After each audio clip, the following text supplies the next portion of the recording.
Bismillahirrahmanirrahim. Alhamdulillahirabbil alamin. Allahumma shalli wa sallim ala sayyidina Muhammadin al-Fatihi lima ughliq wal khatibi lima sabaq. Nasiril haqqi bil haqq wal hadi ila siratikal mustaqim wa ala alihi wa ashabihi haqqa qadrihi wa miqdarihi al-azim.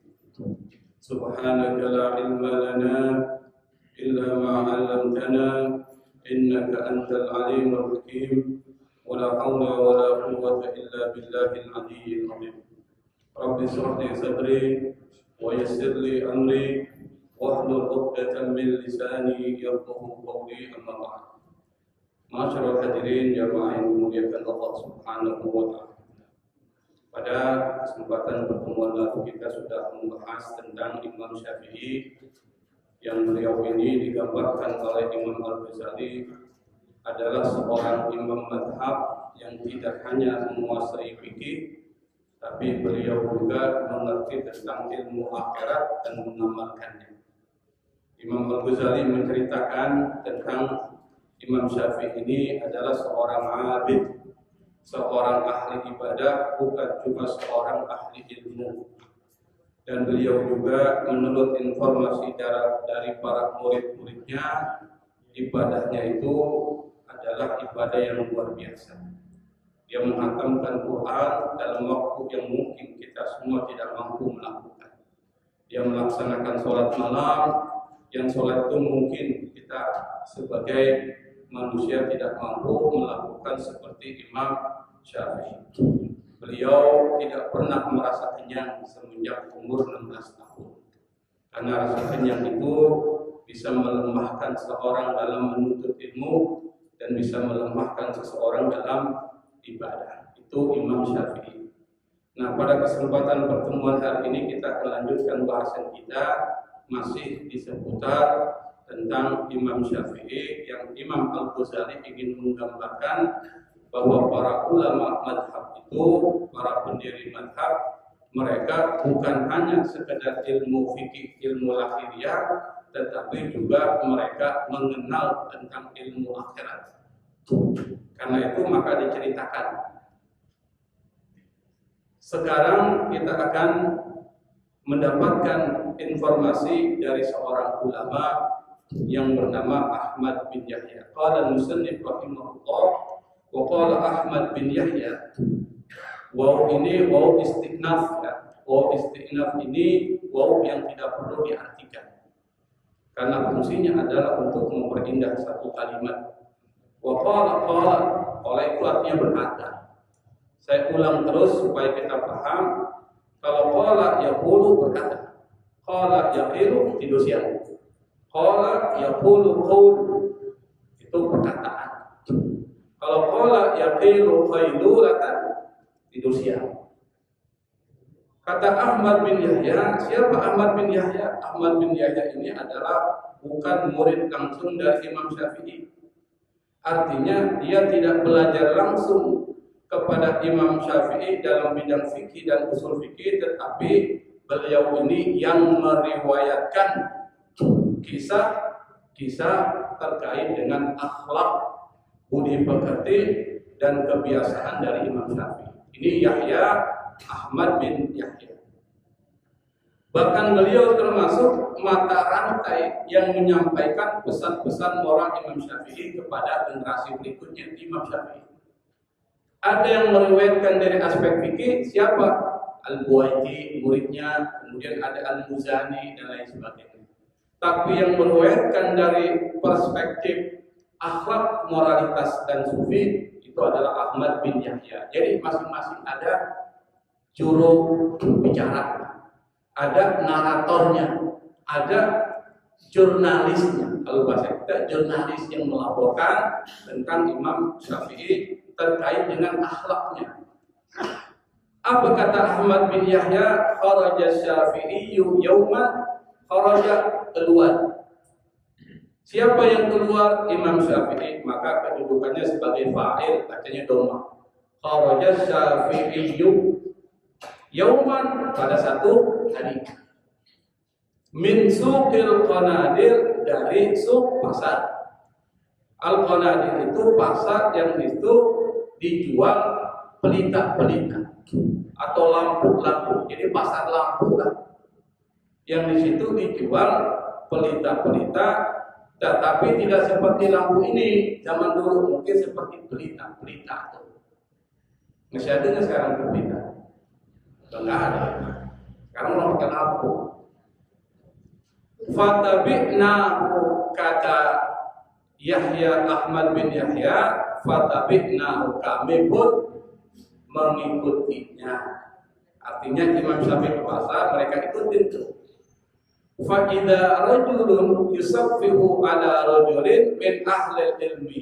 Fa idza, tiba-tiba rajulun, ada seorang laki-laki, yusaffihu, mencaci maki, tasbih, mencaci maki, mencela, membuli, ala rajulin min ahli ilmi, seorang laki-laki yang termasuk ulama, artinya orang alim, dia cela, dia caci maki. Faltafata Syafi'iyyu, Imam Syafi'i pun kemudian berpaling, enggak mau lihat. Ilaina, berpaling kepada kami, lalu dia berkata, faqala, Imam Syafi'i berkata kepada orang-orang yang mengikuti dia, apa perkataannya? Nazihu asma'akum anistima'il qana. Nazihu, nazaha, yunazihu, nazih. Antum nazihu. Apa itu nazaha, yunazihu, tanzih? Bersihkan. Nazihu itu bersihkan, sucikan. Asma'akum, dari kata sam'un, mendengar. Kemudian jamaknya asma'akum, pendengaran kalian bersihkan. Dari apa? Anistima'il qada, dari mendengar perkataan-perkataan yang keji. Al-qana itu keji, gak bagus, jorok, bodoh, keji, gak enak lah. Termasuk cacian, makian, itu masuk kategori al-qana. Di sini disebutkan al-fuhsyu minal kalam al-qana, perkataan-perkataan keji.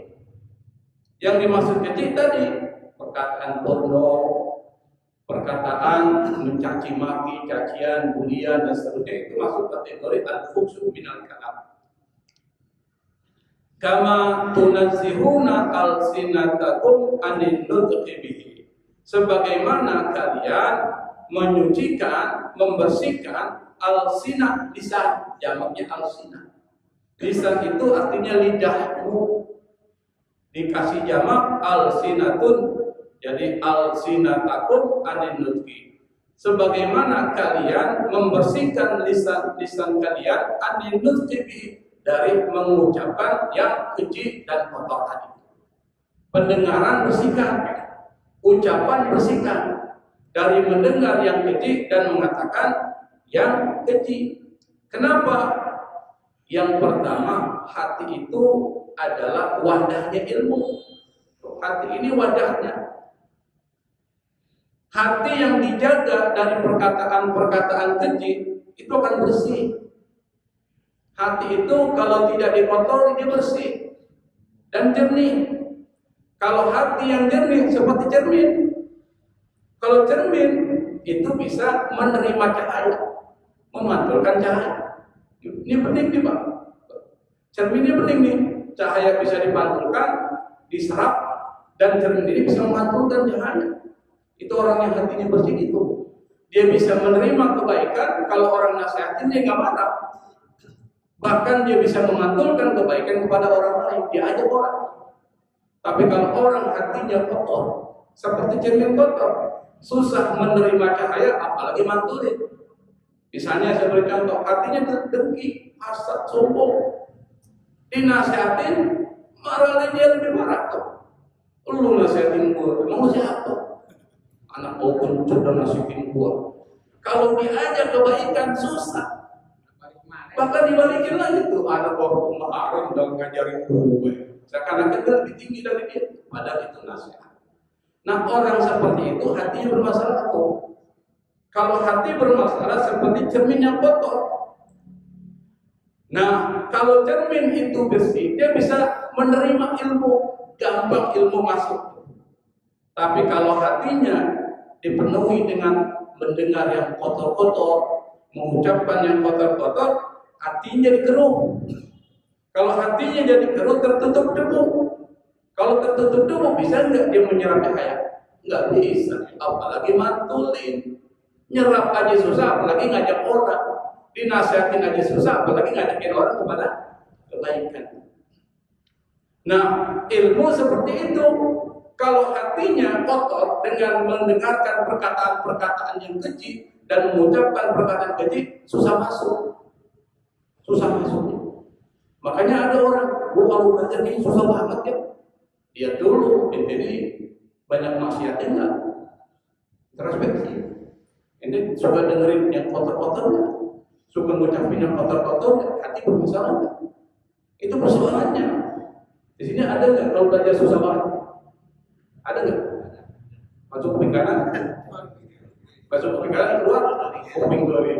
Dia masuk ini kalau lagi ngopi kan masuk kuping kanan, keluar nyari gorengan kan. Kalau orang ngopi, kalau kita masuk kuping kanan, keluar kuping kiri.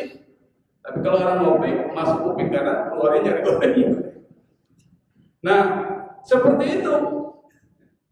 Kalau hati itu bersih, jadi sumber kebijaksanaan. Artinya apa? Yang keluar kalimat-kalimat hikmah. Makanya untuk menjadi waliullah yang ucapannya itu penuh dengan hikmah. Wa may yu'tal hikmata faqad utiya khairan katsiran. Kata Allah, barang siapa yang diberikan hikmah, maka dia diberikan kebaikan yang besar. Apa? Ucapannya penuh dengan manfaat. Ucapannya penuh dengan nasihat. Itu orang seperti apa yang diberikan hikmah? Orang yang hatinya bersih. Qalbun salim. Makanya untuk supaya mudah menyerap ilmu, syaratnya itu adalah Anda harus membersihkan hati. Seperti kisah dari Imam Syafi'i. Bapak pernah dengar Imam Syafi'i kan? Yang jadi bahasan kita. Imam Syafi'i ngeluh. Kata Imam Syafi'i, kenapa saya sulit banget belajarnya? Lalu ngadu sama Imam Waqi'. Imam Syafi'i kuburnya di Mesir, Imam Waqi' juga di Mesir. Kalau Sururi mungkin pernah dengar ya? Dia ngeluh sama Imam Waqi'. Apa kata Imam Syafi'i? Dia cerita tuh, ketika dia ngeluh ada solusinya. Syakautu ila Waqi' su'ahibti. Saya mengadu kepada Imam Waqi' tentang hafalanku yang buruk hafalannya.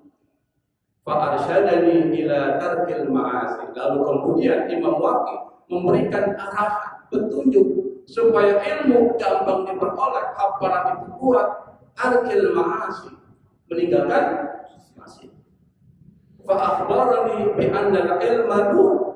Imam Waqi' menginformasikan kepada saya, kata Imam Syafi'i, ilmu itu cahaya. Wa nurullah la yuhda lil nas. Dan cahaya Allah tidak diberikan kepada orang-orang yang maksiat. Makanya kalau kita sulit menghafal, introspeksi. Something wrong. Ada yang salah. Dengan apa? Dengan diri Anda. Maka diajarkan oleh Imam Syafi'i, bersihkan telinga kalian dan bersihkan mulut kalian dari mendengarkan dan mengucapkan kalimat-kalimat yang kotor dan keji. Kenapa? Di sini diberikan alasan. Fa innal mustami'a syarikul qaili. Karena orang yang mendengar, mustami, itu sama dengan orang yang ngomong. Sama dia, syarikun itu berserikat, bersekutu dengan orang yang ngomong. Kalau Anda ngomong, saya dengar, saya setuju dengan Anda. Betul nggak Pak? Jadi nyambung. Jadi orang yang ngomong keburukan, kita diam dengerin, kita respon tuh. Kira-kira bersekutu nggak? Bersekutu. Maka kata Imam Syafi'i, karena pendengar adalah sekutu si pembicara, berarti dengan mendengarkan dan menyimak perkataan-perkataan yang buruk, misalnya cacian, ucapan sia-sia, gosip, maka pendengar secara tidak langsung turut bersekutu dan bertanggung jawab atas ucapan tersebut. Seolah-olah ketika dia merespon, dia setuju dengan ucapan-ucapan dia. Itu kata Imam Syafi'i. Anda kalau dengarin sama dosanya dengan ngomongin. Lalu kemudian kata Imam Syafi'i, wa inna safiha la yanzuru ila akhbathi syai'in fi wi'aihi fayahrusu atau fayahrisu ay yufriduhu fi awqiyatikum. Kenapa? Karena orang yang bodoh, safi, as-sufaha, dalam Al-Quran sebutkan wa yaqulu as-sufaha'u minan nas. Ada kan? Sufaha itu jamak dari safi. Wa inna safiha, pakai inna lagi. Kata inna huruf taukid. Artinya apa? Orang yang bodoh sungguh benar-benar. Pakai lam lagi, lam taukid. Ada dua tuh huruf taukid. La yanturu. Benar-benar dia melihat kepada apa? Akhbathi syai'in, kepada sesuatu yang paling buruk. Jadi kalau mengartikan bahasa Arab ada namanya huruf isim tafdhil, akhbath syai'in, artikan dari syai'in dulu, sesuatu yang paling buruk. Itu cara artinya gitu. Sesuatu yang paling buruk di apa? Fi wi'aihi, di dalam bejananya. Kemudian apa? Fayahrusu ayyufrigahu fi awqiyatikum. Lalu kemudian dia berhasrat, berkeinginan untuk mengosongkan sesuatu yang buruk itu ditaruh di bejana kamu. Maksudnya orang bodoh itu, kata Imam Syafi'i, dia melihat kepada yang terburuk di dalam bejananya, lalu kemudian dia coba kosongkan tuh bejana yang isinya buruk itu, lalu dia tempatkan ke bejana kita. Maksudnya apa? Orang bodoh dalam pemikiran dan akhlak itu ingin membagikan pikiran-pikiran kotor, pikiran-pikiran negatif yang ada di kepalanya diberikan kepada orang lain. Supaya apa? Supaya kita terpengaruh. Supaya kita terpengaruh. Terpengaruh kita. Kalau kita terpengaruh, kena terprovokasi, maka yang kita lakukan yang buruk-buruk, ikutin apa provokasi dia tuh. Makanya kata Imam Syafi'i, mana tuh? Walau ruddat, kalau seandainya ditolak kalimatus safihi, perkataan dari orang-orang bodoh tadi itu, yang kerjanya mempengaruhi pikiran kita supaya itu pikiran dia yang kotor dan jorok dan negatif tuh, yang jahat. La sa'idaratuha, maka orang yang menolak perkataan itu adalah orang yang bahagia. Kama yasqa biha qailuha, sebagaimana celaka orang yang mengucapinnya. Orang bodoh ini biasanya melampiaskan kekotoran hatinya dengan membuat orang lain terpengaruh dengan pikirannya. Dan itu banyak. Siapa? Buzzer, influencer yang negatif, itu diangkat tuh supaya terpengaruh kita. Itu menurut bahasa agama minas sufa, orang-orang yang bodoh. Bagaimana menghadapi orang sufa? Wa a'rid 'anil jahilin, berpaling dari orang-orang bodoh.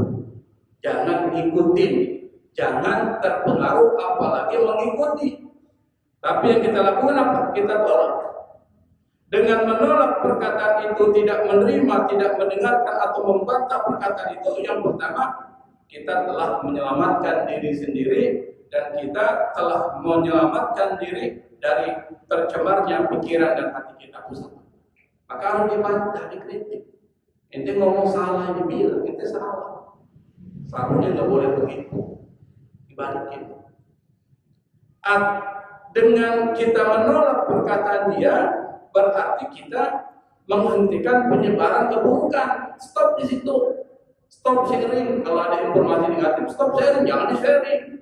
Kalau nggak ada bukti yang di-sharing. Apalagi yang negatif. Kenapa? Karena kalau kita menyebarkan, maka kita sama dengan dia. Syariqul qaim. Kalau kita sama dengan dia, kita akan merugi. Makanya ada satu cerita tentang Imam Ahmad bin Hanbal, pendiri mazhab Hambali, serta seorang ulama sufi namanya Bishr al-Hafi. Dia disebut dengan Al-Hafiz karena dia kalau jalan nggak pakai sendal. Jadi apa sih orang kalau jalan nggak pakai sendal? Nyeker. Saya udah banyak lupa sih bahasa Betawi. Terlalu masih di Palu. Nyeker dia jalan. Dan dia ini termasuk orang yang pada saat dia hidup, cerita Imam Al-Ghazali atau cerita pemberi syarah dari kitab Yauluddin namanya Al-Usad Al-Mutaqi. Saya punya hampir 30 jilid, tapi banyak, luas sekali. Dia cerita, dia bilang ini, itu Bishr Al-Hafiz. Waktu dia masih hidup, tidak ada satupun kotoran-kotoran yang ada di jalanan. Di jalanan nggak ada kotoran tuh. Dia masih hidup, kenapa? Karena kotoran-kotoran itu, binatang-binatang nggak mau buang air besar di situ. Takut Imam Bishr Al-Hafiz kena kotoran, jadi nggak mau. Tiba-tiba orang melihat, oh banyak kotoran sekarang di jalan. Maka mereka simpul, jangan-jangan Bishr Al-Hafiz sudah meninggal. Ternyata betul. Kenapa? Binatang aja menghormati Imam Bishr Al-Hafiz. Dan Imam Bishr Al-Hafiz saking sufinya, dia pernah ada seorang datang ke tempatnya musim dingin. Lalu kemudian orang itu mendapati Bishr Al-Hafiz dalam musim dingin, dia nggak pakai baju, ditaruh bajunya itu di misjab. Apa misjab itu? Tempat baju, gantungan tuh ditaruh. Atau tempat kalau kita di tembok kan dibuat begitu tuh.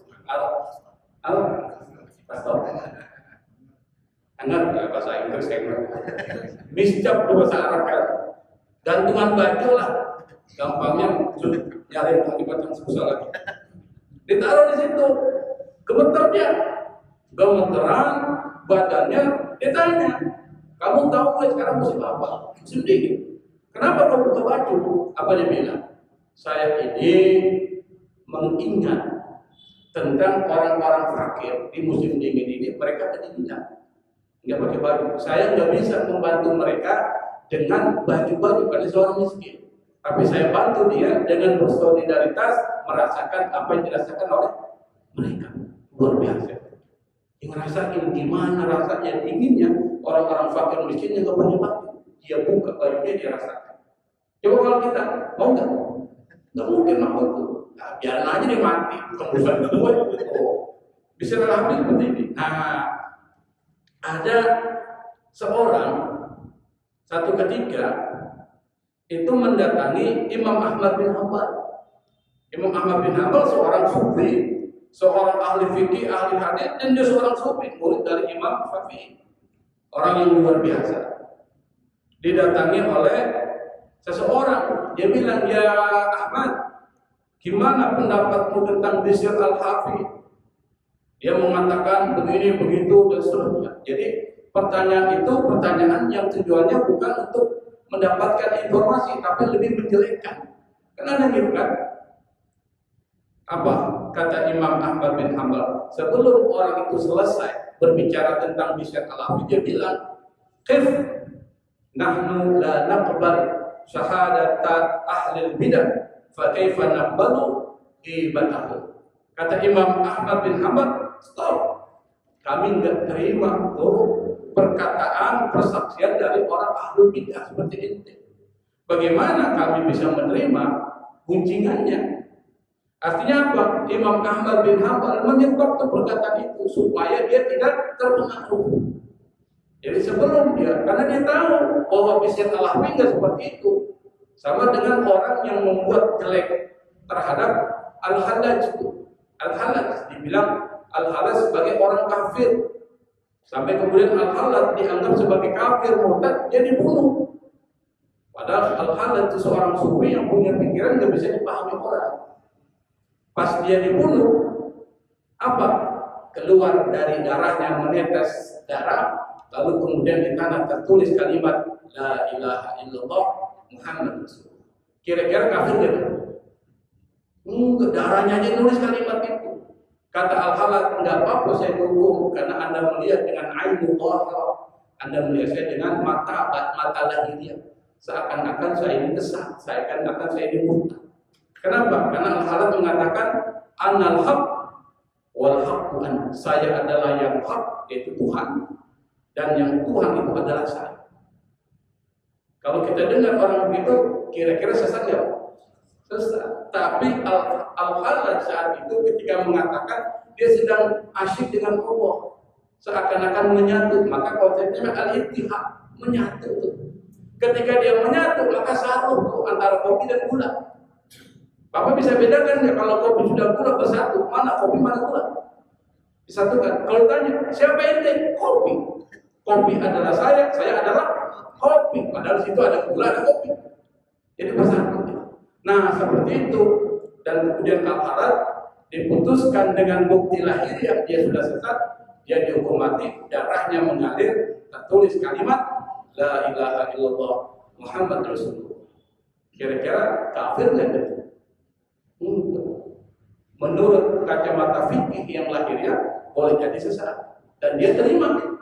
Tapi menurut kacamata sufistik dia nggak sesat. Kenapa? Orang tidak paham apa yang dialami oleh dia. Maka kita nggak boleh cepat-cepat bilang orang sesat. Kecuali memang jelas-jelas dia sesat. Misalnya apa? Mengaku ada nabi setelah Nabi Muhammad, sesat ya, kita mengatakan murtad ya.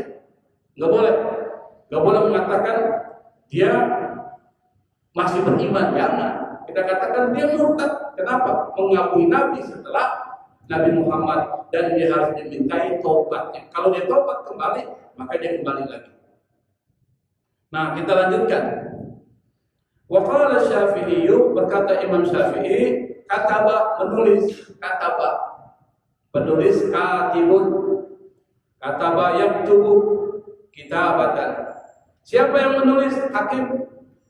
Bukan hakim ini, bukan. Ini hakim di Poida. Hakim itu artinya orang bijak. Maka biar itu pakai alif lam, bukan al-hakim. Kalau al-hakim nama tuh, tapi dipakai hakimun, seorang bijak. Kata bahat hakimun ila hakim, orang bijak menulis kepada orang bijak. Yaqulu, dia berkata, apa perkataannya? Qad utita ilman, engkau sudah diberikan ilmu. Fala tadnas ilmaka bizulmati dzunub. Kata orang bijak itu kepada orang bijak yang lain yang mengatakan, engkau sudah diberikan ilmu, maka jangan kotori. Fala tadnas, jangan kotori. Makanya kita ada doa itu, binat danas, kama yunaqu sawbu binat danas, sebagaimana kau sucikan baju dari kotoran. Maka di sini muncul fala tadnas, jangan kau kotori apa? Ilmaka, ilmumu. Dengan apa? Bizul mati dzunub, dengan kegelapan dosa. Karena dosa itu kegelapan. Anda ketika melakukan dosa, maka disitulah Anda menghadapi kegelapan. Kenapa? Jangan kita kotori ilmu kita dengan maksiat, dengan dosa. Ilmu itu cahaya, Pak. Nur. Kalau cahaya fungsinya apa? Menerangi. Menerangi apa? Kegelapan. Apa itu kegelapan? Menderita, hidup susah, banyak masalah, itu gelap tuh. Maka kata Nabi, as-sabru dia, kalau Anda menghadapi persoalan itu, sabar. Kenapa? As-sabru dia, karena sabar itu cahaya, menggunakan dia. Di sini ilmu nur, ilmu itu cahaya. Kalau Anda tahu itu ilmu cahaya, maka jangan dikotori, nanti jadi gelap tuh ilmu itu. Kenapa? Karena sifat maksiat, apakah itu dosa, kesombongan dan niat yang buruk, itu dapat mengotori cahaya dan membuat cahaya itu jadi redup dan tidak bermanfaat. Jadi kalau ada orang berilmu tapi masih melakukan maksiat, maka ilmunya jadi nggak bermanfaat. Maksudnya itu. Karena itu maka disuruh bersihkan. Di sini disebutkan nih, fatabqa fid dzulmati yauma yas'a ahlul ilmi binuri ilmihim. Kata Imam Syafi'i mengutip perkataan dari seorang bijak kepada bijak lain. Kenapa? dalam kegelapan, fatabqa fi dzulmati yauma yas'a ahlul ilmi bi nuri ilmi. Maka orang yang memiliki ilmu nanti pada hari kiamat ketika dia berjalan, maka para ahli ilmu itu berjalan dengan cahaya ilmu mereka. Kalau seandainya nanti misalnya di akhirat orang-orang yang diberikan ilmu oleh Allah Subhanahu wa taala, lalu kemudian dia menjalankan ilmu itu, dia bertakwa kepada Allah melalui ilmu yang diberikan Allah kepadanya, maka orang itu nanti di hari akhirat, kata Imam Syafi'i mengutip perkataan hakim kepada hakim yang lain, orang itu nanti akan diberi cahaya oleh ilmu mereka, berjalan pada saat hari akhirat terang. Tapi orang-orang yang mengotori ilmunya dengan maksiat, maka ilmu itu tidak menjadi cahaya yang menerangi dia. Itu maksudnya. Karena itu maka kata Imam Syafi'i, kalau Anda diberikan ilmu, maka jangan kotori ilmu kalian dengan perbuatan maksiat. Kenapa? Ilmu tidak bermanfaat. Ilmu tidak jadi tur. Pada ilmu fungsinya adalah menerangi, tapi ketika maksiat, maka cahaya itu ditutupi oleh kemaksiatan itu, maka dia tidak bersinar dan dia tidak memberikan manfaat. Bisa dipahami kan? Bisa ya? Karena tulisan Imam Al-Ghazali agak berat juga, dijelasin kalau cuma dibaca doang, belum tentu dipaham. Tapi perlu dijelaskan, diberikan analogi-analogi supaya kita paham apa yang diinginkan oleh Imam Al-Ghazali. Nah, selesai terkait dengan persoalan tersebut, kita masuk kepada yang berikutnya. Apa?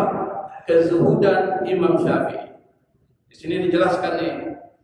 Apa? Wa amma wa ujja wa ibtida wa istinafu, enggak perlu diartikan dan. Wa amma adapun zuhduhu, kezuhudan Imam Syafi'i, faqad qala rahimahullah, maka berkata, tidak disebutkan di sini siapa yang berkata. Faqala rahimahullah, berkata seseorang, semoga Allah merahmatinya. Man qala, barang siapa yang berkata, innahu, mungkin perkataan Imam Syafi'i yang ngomong. Jadi yang ngomong Imam Syafi'i, bukan orang ya, tapi Imam Syafi'i. Qala man qala, kata Imam Syafi'i, barang siapa yang berkata, innahu yajma'a baina hubbi dunya wa hubbi khaliqiha faqad kadziba, atau faqad kadzdzaba. Bisa dibaca kadziba, bisa dibaca kadzdzaba. Kata Imam Syafi'i, beliau berkata, barang siapa yang berkata bahwa dia telah menggabungkan antara cinta dunia dan cinta Allah Subhanahu wa taala yang menciptakan dia, faqad kadziba, maka sungguh ia telah berdusta, bohong. Kenapa bohong? Karena nggak mungkin bagi hati seseorang benar-benar cinta Allah pada saat yang sama cinta dunia. Apa? Harta, jabatan, pujian, syahwat dengan cara yang sama, dengan kesungguhan yang sepenuhnya nggak mungkin. Seperti antara air dengan minyak, bisa nggak bersatu? Bisa, terpisah. Maka kalau ada yang mengatakan siapa yang menggabungkan antara air dan minyak, berarti faqad bohong. Barang siapa yang mengatakan dia cinta Allah tapi masih cinta dunia, jabatan dia kejar-kejar, harta dia bangga-banggain, masih mengikuti syahwat di dunia, orang itu bohong kalau mengatakan dia cinta kepada Allah Subhanahu wa taala. Kenapa bisa dikatakan seperti itu? Yang pertama, saya berikan contoh dulu lah biar gampang nih. Misalnya seperti air yang jernih, Pak. Kita ibaratkan air jernih seperti cinta Allah. Cinta kepada Allah, hubbu khaliqiha, cinta kepada Allah, air bersih. Lalu ada garam. Kita anggap garam itu cinta dunia. Lalu Anda masukkan garam itu ke dalam air jernih. Apakah bisa kita mengatakan air itu masih jernih nggak? Masih bisa? Nggak bisa lah. Kenapa nggak bisa? Karena air itu sudah menjadi air, bukan lagi air jernih. Sama dengan hati. Ketika cinta dunia dimasukkan ke dalam hati, maka dia akan membuat hati itu jadi asin. Kalau membuat hati jadi asin, maka hati yang jernih itu akan terubah sifatnya secara keseluruhan. Itu yang dimaksud oleh Imam Al-Ghazali. Nggak mungkin. Kenapa nggak mungkin? Yang pertama, hati manusia itu ibarat wadah yang terbatas. Seperti wadah ini terbatas nih. Beda kalau wadahnya terbatas, bisa masuk apa aja. Wadah terbatas yang hanya memberi ruang kepada satu cinta. Satu cinta aja, nggak bisa 3-4 cinta, tapi satu cinta. Apa? Kalau di situ masuk cinta kepada Allah, cinta kepada dunia hilang. Maksudnya gitu. Tapi ternyata kalau Anda masukkan cinta ke dunia, maka cinta kepada Allah akan hilang. Apalagi mengatakan dia gabungkan cinta kepada Allah, cinta kepada dunia. Bohong. Kenapa? Karena duanya nggak mungkin bersatu. Seperti apa? Air dan api nggak mungkin bersatu. Di dalamnya tuh ada ta'arud, ada pertentangan. Bisa dipahami Pak? Bisa ya? Yang kedua, dalil agama mengatakan nggak mungkin itu bisa bersatu. Nggak mungkin dunia dan akhirat itu dua hal yang saling menarik dalam satu arah, tapi dia akan menarik dalam satu arah yang berlawanan. Makanya Nabi pernah mengatakan, ad-dunya sijnul mu'min wa jannatul kafir. Dunia itu adalah penjaranya orang beriman. Kenapa? Orang beriman yang memenjarakan dia itu dunia. Apa? Harta, jabatan, syahwat, dan segala sesuatu yang dunia. Dunia itu artinya rendah. Maka bagi orang beriman, dunia ini penjara. Anda nggak bisa ngapa-ngapain di penjara. Untuk melepaskan diri dari dunia ini, maka cinta kepada Allah. Segala sesuatu dilakukan untuk mendekatkan diri kepada Allah. Anda kaya, boleh. Tapi jangan sampai kaya itu dunia membuat Anda lupa kepada Allah. Itu maksudnya. Saya kan pernah cerita tentang seorang syekh yang dia merasa dirinya zuhud, tapi dinasihati oleh syekhnya, ente jangan mikirin dunia. Padahal dia sudah zuhud menurut kacamata kita. Kenapa? Karena dalam hatinya masih berpikir, gimana kalau makan kepala ikan mungkin enak hari ini dibandingkan makan badan ikan. Pernah saya ceritakan belum? Pernah ya? Tapi lupa. Kalau saya nggak lupa. Kenapa? Karena sering saya ceritakan tuh tentang memahami konsep zuhud. Nah, karena itu maka kata Imam Syafi'i, dan Imam Syafi'i mengatakan seperti itu dan dia benar.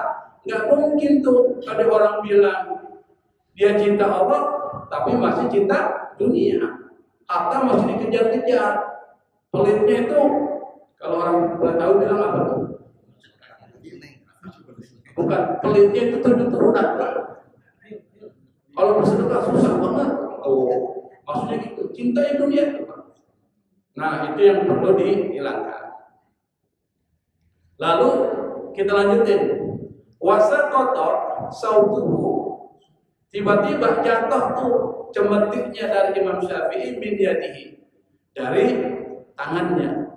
Farafa'ahu ilaihi insan.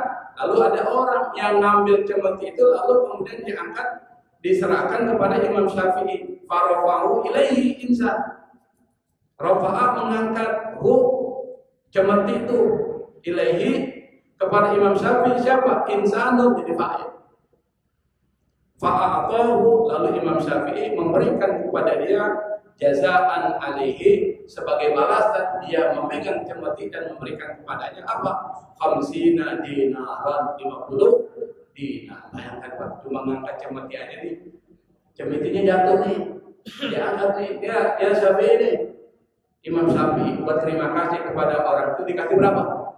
50 dinar Pak, bayangkan Pak, 50 dinar berapa tuh?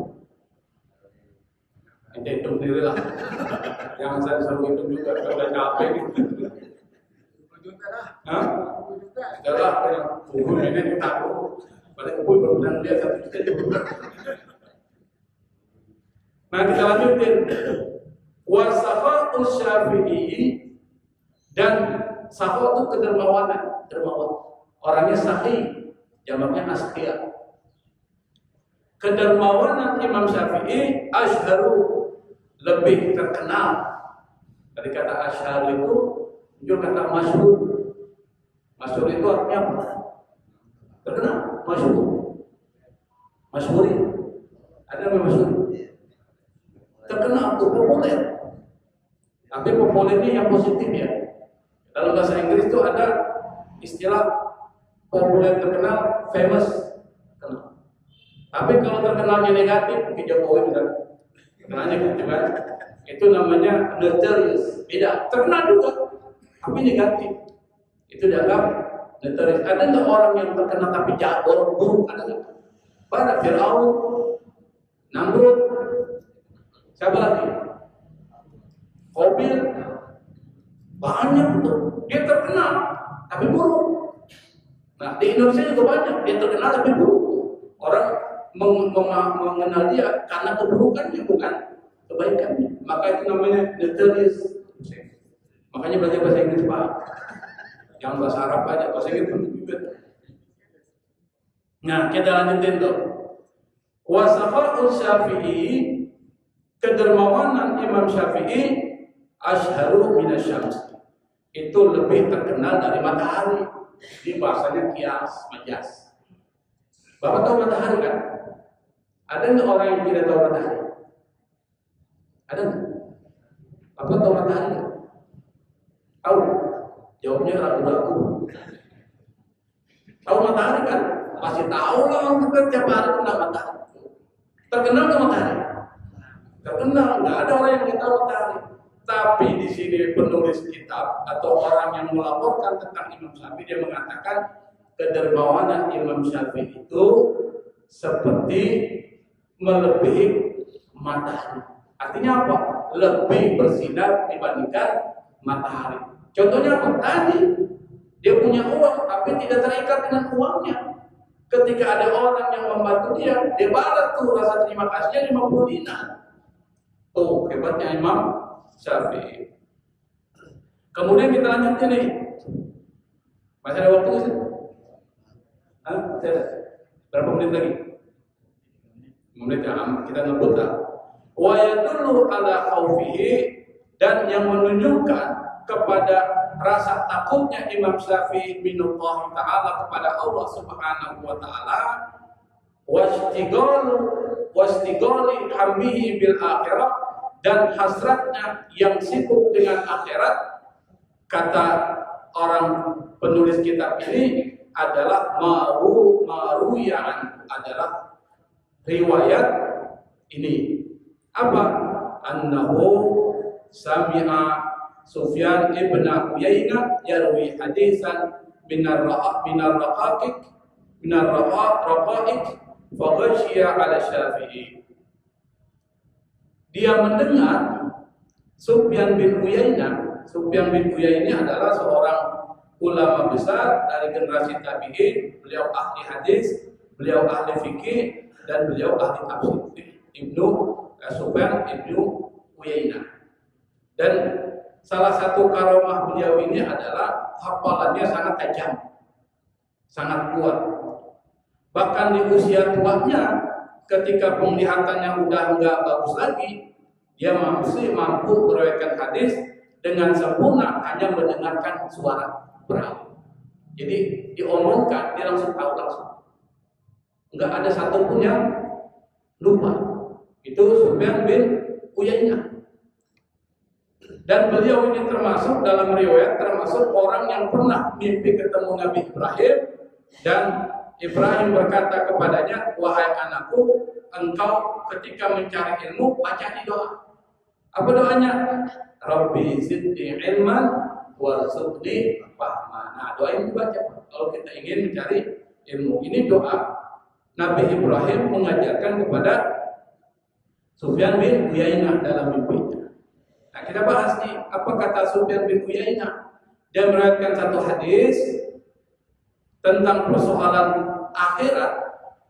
Faghasyiya ala Syafi'i. Lalu kemudian ghasyiya ala Syafi'i, Imam Syafi'i langsung pingsan. Maghsyiyan alaih, pingsan dia. Faqila lahu, ada yang ngatain Imam Syafi'i udah mati tuh. Karena dia pingsan, maka orang mengatakan jangan-jangan dia udah mati, udah meninggal. Lalu kata Sufyan bin Uyainah, in mata faqad mata afdalu ahli zamani.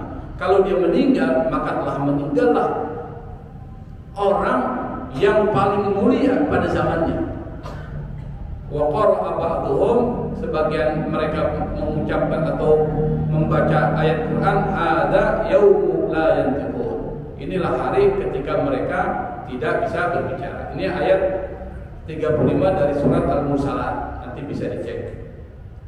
Faru'iyya Syafi'i, Imam Syafi'i saat itu terlihat waqad taghayyara launuhu, ketika dia mendengar terkait dengan persoalan akhirat itu, taghayyara launuhu. Taghayyar itu berubah. Launuhu itu warna, maksudnya apa? Pucat. Kulitnya pucat. Wa sya'ara jilduhu, dia bergetar seperti merinding. Sya'ara jilduhu. Wa tarba ittiraban syadidan, dia terguncang dengan guncangan yang hebat. Wa kharra maghsyiyan alaih, lalu kemudian dia pingsan. Ulama dulu tuh kalau ada bicara tentang akhirat dia bisa pingsan. Falamma afaqa ja'ala yaqul, ketika Imam Syafi'i sadar, afaqa sadar, ja'ala yaqul, dia mulai mengatakan a'udzu bika min maqamil kadzabin, aku berlindung kepadamu ya Allah dari makam orang-orang yang berdusta, maksudnya kedudukan orang-orang berdusta, wa iradil ghafilin, dan aku berlindung dari kelalaian orang-orang yang melalai.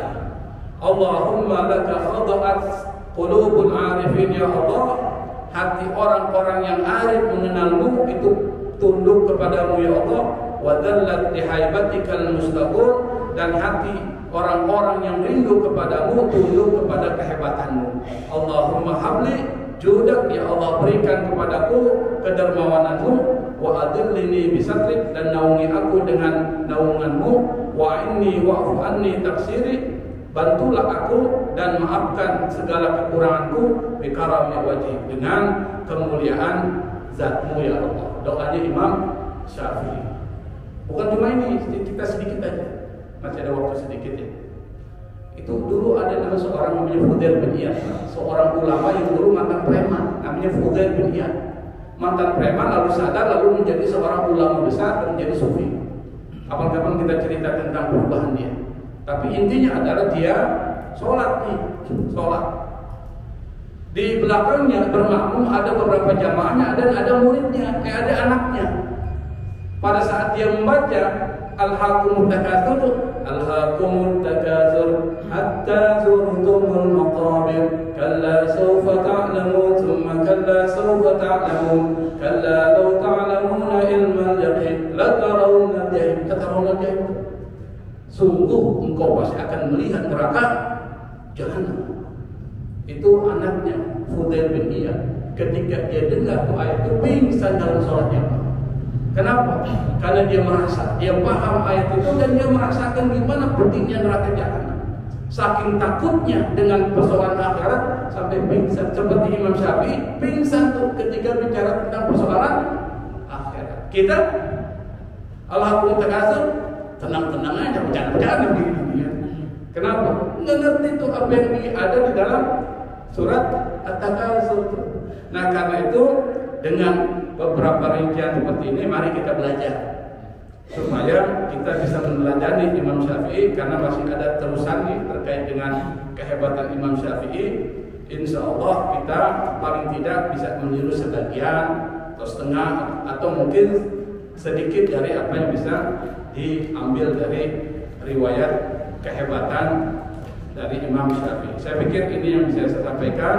Wallahu musta'an. Wassalamualaikum warahmatullahi wabarakatuh.